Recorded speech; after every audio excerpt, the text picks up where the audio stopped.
when Glennon went to college and ended up additionally developing those addictions of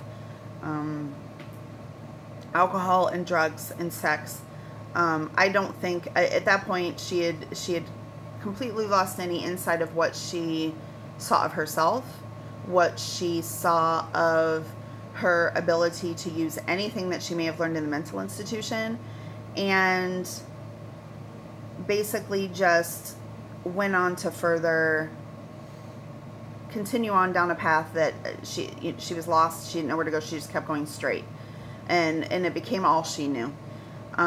When that comes into play, individuals tend to really kind of have the fuck it's and just continue to just say, you know, forget it. This is where it is. This is the easier thing to do. I'm just going to drink until I pass out. I'm just going to, you know, get high until I pass out, and then, you know, the next day. And she may not even have been thinking that. And for someone to be in the place where she was at, and then one day wake up hungover, coming down from a high, in a bathroom, holding a positive pregnancy test, and deciding that she's just going to go ahead and stop. I don't necessarily not believe that she cold turkeyed everything and that was it. Obviously, in the TED Talk, she didn't go into where everything was at with that regard. I think obviously she, you know, there was something that assisted in getting her to that place, and regardless, obviously cognitive behavioral therapy would have been the best theoretical approach in order to even help her with a multitude of addictions, with a poly addiction that she had across the board with everything.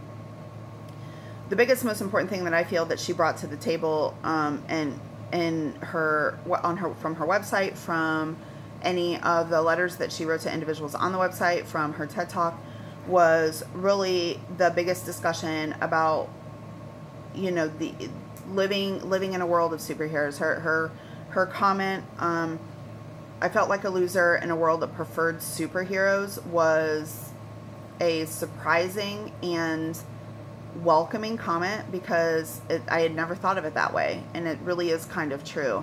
You don't have to be okay all the time, and when you're someone who suffers from mental illness and substitutes addictions with all of that to coincide and help that,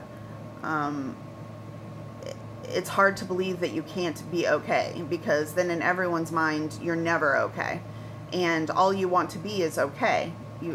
It's not that you don't want to be fine, it's not that you don't want to be okay, but you get tired of everyone wondering if you're okay, and so you just tell them that you're okay.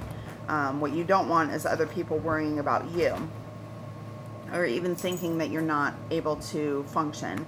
When she mentioned also in the TED Talk that life is both brutal and beautiful, and she refers it as life being brutiful, I thought that was a very welcoming way to describe that. You know, regardless of whether or not you have those addictions. All in all, I think that she has a welcoming aspect of discussing her addictions, her life. She's not shy about it. She doesn't pretend to make it seem like it was some sort of glamorous thing. And so I think that it is definitely a way and an approach to explain to people from an outside perspective that it's not what you see on TV, and it's not easy.